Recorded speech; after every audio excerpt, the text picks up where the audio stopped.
നിലയിൽ നിന്ന് വരുന്നു. കവിത വാർദ്ധക്യം.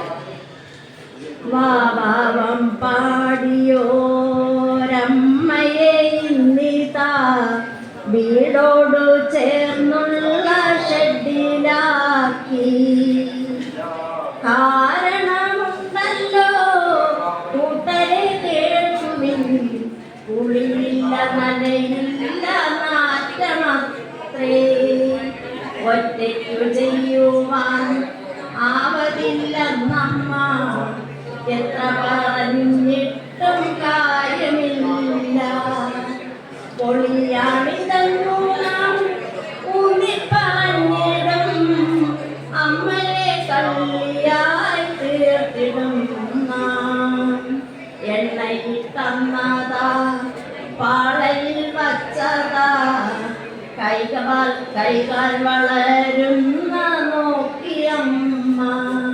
ക്ഷമയോടെ നിന്നതും കൈതാങ്ങുടന്നതും അമ്മയാണോക്കണം നമ്മളെന്നും. തലയിലായേറ്റുന്ന ചുമടിനെ ഇന്നിതാ പെടലി കഴച്ചാലിറക്കി വയ്ക്കാം. വയറ്റിൽ